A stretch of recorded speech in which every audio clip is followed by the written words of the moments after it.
పౌలు గారి సేవలో ఒక పదం ఉంటుంది.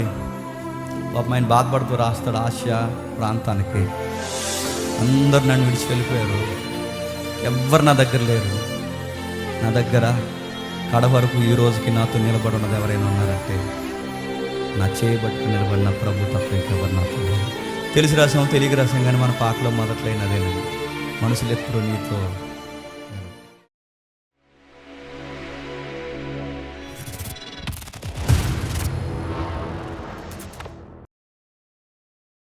రెండో కొరింథీ పత్రిక 12:9-10 అందుకు నా కృప నీకు చాలును, బలహీనత యందు నా శక్తి పరిపూర్ణమగుచున్నది అని నాతో చెప్పెను. కాగా క్రీస్తు శక్తి నా మీద నిలిచియుండు నిమిత్తము విశేషముగా నా బలహీనతల యందే బహు సంతోషముగా అతిశయపడుచున్నాను. నేను ఎప్పుడు బలహీనుడనో, నాకు ఎప్పుడు బాధలు వస్తాయో, నాకు ఎప్పుడు ఇబ్బందులు వస్తాయో, నాకు ఎప్పుడు సమస్యలు వస్తాయో, నాకు ఎప్పుడు ఈ సాతానుగా నన్ను ఇబ్బంది పెడతాడో, నన్ను ఇబ్బందికరమైన పరిస్థితుల్లోకి నడిపిస్తాడో, అప్పుడే నేను చాలా బలంగా ఉంటున్నాను, చాలా సంతోషంగా ఉంటున్నాను, అప్పుడే నా భక్తిలో బాగుంటున్నాను, అప్పుడే నేను దేవుని ఎదుట మనుషుల ఎదుట ఎచ్చిపోకుండా ఉంటున్నాను. ఎందుకంటే నేను చేసిన సేవ మామూలు సేవ కాదు, విశేషమైన సేవ చేశాను. చెప్పుకోవడం మొదలెడితే గొప్ప ఘనకార్యాలు ఉన్నాయి. ఇలా చెప్పుకుంటూ పోతే దేవుడు కనబడ్డు. పౌలని నేను కనబడతాను, నేను కనబడకూడదు, నా దేవుడు కనబడాలి అంటే నా జీవితంలో శ్రమలు ఎప్పుడు ఉండాలి, నా జీవితంలో బాధలు ఎప్పుడు ఉండాలి. ఆ బాధల్లో ప్రభు నా దగ్గర ఉండాలి. బాధలు ఉన్నప్పుడు ప్రభు కిరీటం వలె, మేఘము వలె, మేఘం మీద నుంచి దిగిన మహిమ వలె ఎప్పుడు నా చేయబట్టుకున్నాను. పౌలు గారి సేవలో ఒక పదం ఉంటుంది.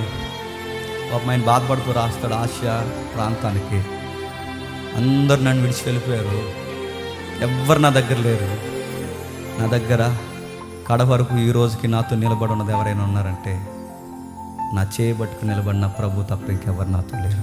తెలిసి రాసాం తెలియక రాసాం, కానీ మన పాటలో మొదట్లైనదేనండి, మనుషులు ఎప్పుడు నీతో ఉంటారనుకోకు, చేస్తారనుకో, కుటుంబము, ఇవి రకరకాల విషయాలు తెలియదు. పౌలు గారి జీవితంలోనే చివరికి ఎవరు లేరంట. ఆయన అంటున్నారు ఎవ్వరు లేరు. మీరు ఇంటికి వెళ్ళిన తర్వాత చదవండి. పౌలు గారు చనిపోతున్నప్పుడు జతకి ఎవరైనా చనిపోరు అనుకుంటున్నారా? ఆయన చనిపోతున్నప్పుడు జతకి ఎవరైనా చనిపోరు అనుకుంటున్నారా? ఆయన చనిపోతున్నప్పుడు ఒక్కడే చనిపోయారు, ఒంటరిగా చనిపోయాడు. నేను అడుగుతున్నానండి, మరణం కూడా అలా కళ్ళ ముందుకి క్రీస్తు నిమిత్తం వచ్చేస్తున్నప్పుడు మరణాన్ని కూడా సంతోషంగా ఎప్పుడు చూడగలమో తెలుసా? మరణాన్ని కూడా ఎప్పుడు ఆనందంగా చూడగలమో తెలుసా? బలహీనతలు యందు శక్తి పొందుకున్నప్పుడు చూడగలం. మరణాన్ని కూడా ఎంజాయ్ చేస్తాడు ఎవడైనంటే పౌలు అంటాడు, నా ప్రభువు పడిన ఆ మరణ బలహీనతలు ఎట్టువో చూడాలని నాకు చాలా ఆశ ఉంది, వాటి మార్గాల గుండా నడిచిపోవాలని చాలా ఆశ ఉంది, మరణాన్ని కూడా సంతోషంగా స్వీకరించాలని ఆశ ఉంది. పౌలు అపోస్తులు మరణాన్ని కూడా సంతోషంగా ఎలా స్వీకరించగలిగారంటే వాళ్ళ బలహీనంగా ఉన్నప్పుడే ప్రభు శక్తిని బలంగా చెప్పండి అనుభవించారు. వాళ్ళ చేతులు కట్టేసినప్పుడే చాలా బలవంతులుగా ఉన్నారు. అందుకే ఆ కొరింథీ పత్రిక 4వ అధ్యాయం రాస్తే ఏమంటాడో చక్కగా కంగారు లేకుండా చదవని ముగించేద్దాం. 4వ అధ్యాయం 17 నుండి 4వ అధ్యాయం 15 నుండి మేము దృశ్యమైన వాటిని చూడక అదృశ్యమైన వాటిని నిదానించి చూచుచున్నాము గనుక క్షణమాత్రముండు మా సులకని శ్రమ మా కొరకు అంతకంతకు ఎక్కువగా అనగా దృశ్యమైనవి అనిత్యములు, అదృశ్యమైనవి నిత్యములు. ఏం మాట్లాడుతున్నాడండి? ఆయన మాట్లాడుతున్న భాష ఎలా ఉందో చూడండి. ఆయన పడిన శ్రమలన్నీ ఎలాంటివంట? క్షణంలో పోయే చెప్పుకోదగ్గ అంత విశేషాలు కానీ సులకన వంటివి. నేను అడుగుతున్నాను, ఆయన పడిన శ్రమలే సులకనగా చూస్తే మరి మన శ్రమలు ఏమనాలండి? వాళ్ళ పడిన శ్రమలే సులకనైతే మన శ్రమలు నథింగ్, ఇంకేం లేదు చెప్పుకోవడానికి, మనకు అంత సీన్ లేదు చెప్పుకోవడానికి. వాళ్ళ శ్రమలే సులకనైతే ఇంక మనకి పెద్ద చెప్పుకునే విషయాలా? లేదండి ఈ మధ్యకాలంలో ఇలా ఇంక చెప్పక, ఇంకా ఆయన ముందు చూడు, ఆయన చేసినవే అని అన్నాడు, ఇంక నాకేమీ లేదు, నేను చెప్పుకోతగ్గవేమీ లేవని ఆయన అంటే ఇక మనకే ఉంది చెప్పుకోవడానికి. చెప్పండి. అది 4వ అధ్యాయం 9 ఏమంటున్నాడు చూడండి. 4వ అధ్యాయం 9 తరమబడుచున్నను దిక్కులేని వారము కాము, పడద్రోయబడినను నశించు వారము కాము, యేసు యొక్క జీవము మా శరీరమందు ప్రత్యక్షపరచబడుటకై యేసు యొక్క మరణ అనుభవం మా శరీరమందు ఎల్లప్పుడూ వహించుకొని పోవచ్చున్నాము.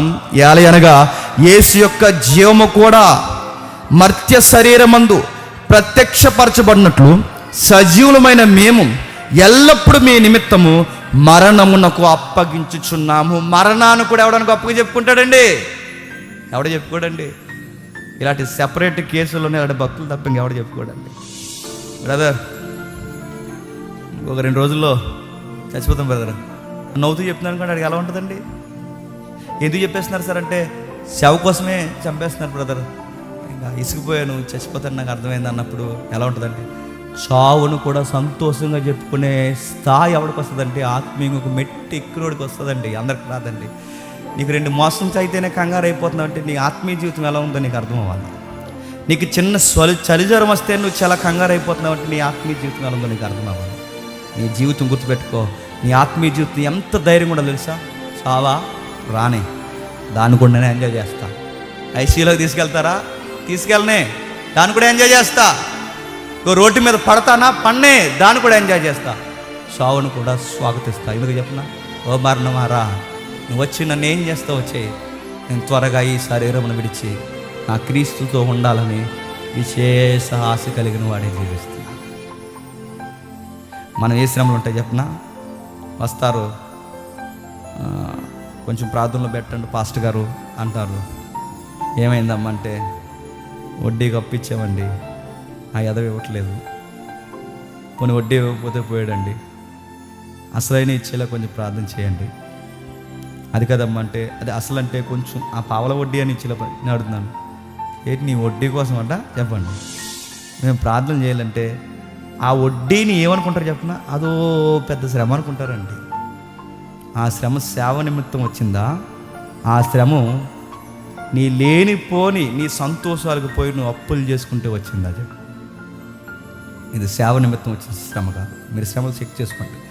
సేవ వల్ల వచ్చే శ్రమలేంటో నీకు తెలియాలి, నీ స్వయంకృత అపరాధాల వల్ల వచ్చిన శ్రమ ఏంటో నీకు తెలియాలి. నీ స్వయంకృత అపరాధాల వల్ల నీకు శ్రమ వస్తే నీకు అతిశయం ఉండదు.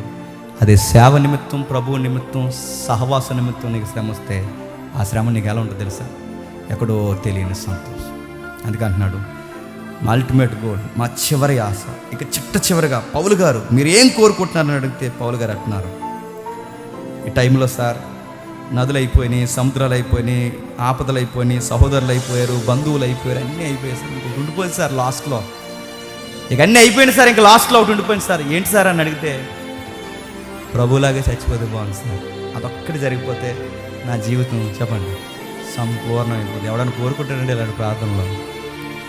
అందుకే అంటున్నాను, ఇది ఎవరు ఎదుగుతారంటే ఆత్మీయంగా ఒక మెట్టి ఎదగాలని ఎవడైతే అనుకుంటాడో వాడికే విషయం అవుతుంది. ఎంత గొప్ప సేవ చేసినా, ఎంత గొప్ప సేవ చేసినా, ఎంత విశేషమైన సేవ చేసినా, నిజమైన సేవకుని యొక్క ప్రార్థన, చివరి ప్రార్థన కూడా ఎలా ఉంటుందో తెలుసా? ప్రభువా మాకు చెప్పుకోవడానికి ఏమీ లేదు, మేము అతిశయించడానికి ఏమీ లేదు, మా అతిశయించింది ఏదైనా ఉందంటే ఉచితంగా మాకు ఇచ్చిన కృప ఉందే, ఆ కృపను బట్టే మేము అతిశయిస్తాం. నీ సేవ చేసామే, ఆ సేవను బట్టి అతిశయిస్తాం.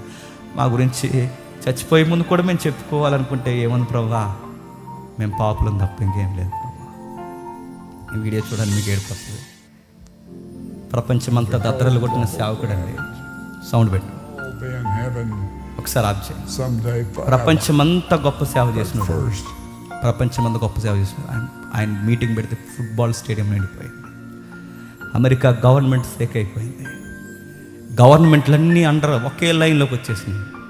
ఎంతో గొప్ప సేవ చేసి లక్షల మందిని సంపాదించుకున్నాడు, అనేక మంది మిషనరీలను తయారు చేసుకున్నాడు. ఇక వారంలో చచ్చిపోతున్నాడు అన్నప్పుడు చివరి ఇంటర్వ్యూలో ఏమన్నా తెలుసా? ఆ ముగింపు ప్రార్థన చేస్తాడు. ఎంత గొప్ప సేవ చేసుకున్నాడు. సేవ కోసం కానీ ఏమి చెప్పాడు. ఏమంటాడంటే, మై లార్డ్, మై సేవియర్, నేను పాపిని, నా పాపాలు క్షమించి నన్ను చేర్చుకొని ప్రార్థన చేస్తాను. ఇలా ఆ టోన్ చూస్తే మనకి ఏమనిపించాలండి? ఒకసారి వీడియో చూడండి, భలే అనిపిస్తుంది.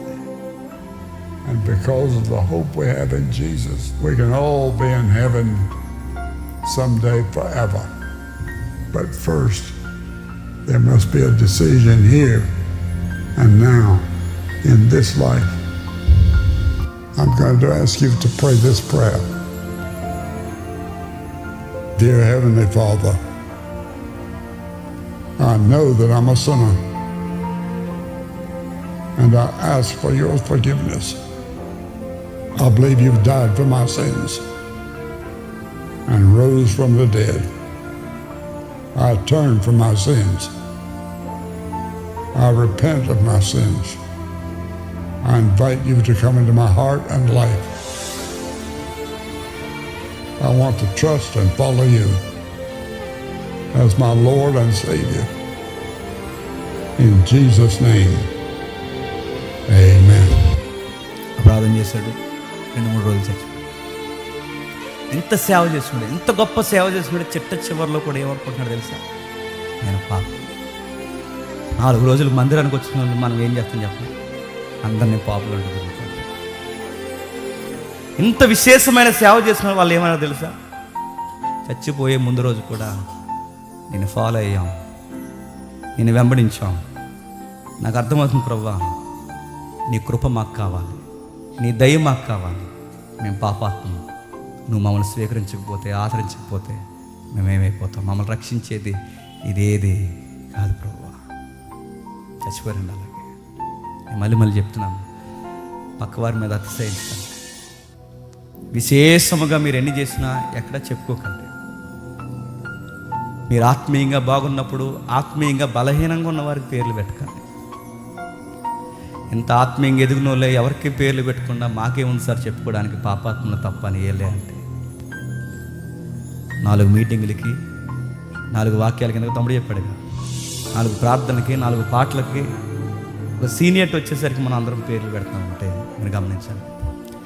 మెట్టు ఎక్కుతున్నావా చెప్పండి, మెట్టు దిగుతున్నావా? సరే, మనకన్నా బలహీనంగానే ఉన్నారు, ఆదరిద్దాం. మనకన్నా బలహీనతలో ఉన్నారు, ఆత్మీయంగా అనుకున్నారు, లేవనెత్తుదాం. అంతేగాని ఆ స్త్రీని బయటికి తీసుకొచ్చి అందరూ రాళ్ళు వేసుకుంటున్నట్టు అలా చేయొచ్చా? అందుకే చెప్తాం, అతిశయిద్దాం. శ్రమల యందు అతిశయిద్దాం, బాధల యందు అతిశయిద్దాం, సేవ యందు అతిశయిద్దాం. ఆత్మను సంపాదించే విషయంలో ప్రభువా ఈ పాపను వాడుకుంటున్నామని అతిశయిద్దాం. దుర్మార్గులైన మమ్మల్ని నీ సన్నిధిలో ఇంకా కూర్చోబెడుతున్నందుకు విలువ అతిశయిద్దాం. ఏది అతిశయించినా శ్రమల యందే అతిశయిద్దాం. ఇది తీసే ప్రభు నేం అడగండి. ఇది ఉండడం నీ చిత్తమైతే నీ చిత్తమే సిద్ధించుగాక అని ప్రార్థించండి. ఇప్పుడు చెప్పండి, పౌలు గారి ముళ్ళేంటి? పౌలు గారు ఎచ్చిపోకుండా దేవుడు యోబు దగ్గరికి సాతాన్ని ఎలాగైతే పంపాడో చెప్పండి, పౌలు గారి దగ్గర కూడా అలాగే చెప్పండి. ఏదో సాతాను దూతను పంపాడు. దానికి వాడిన పదాలు శారీరకమైన బాధలేనంట. అదేంటో మనకు తెలియదు. అది కళ్ళు జబ్బా, కడుపు జబ్బా, ఇంకా ఏదైనా ప్రాబ్లమా, ఏమేమి సమస్యలున్నా మనకైతే తెలియదు. కానీ ఒకటైతే నేర్చుకున్నాడు, ఈ శ్రమల్లో ఈ శ్రమ సాతాను దూతలా ఉంది. ఇది ఉన్నప్పుడల్లా నాకు బాధ కలుగుతుంది, తీసేమని అడుగుతున్నాను.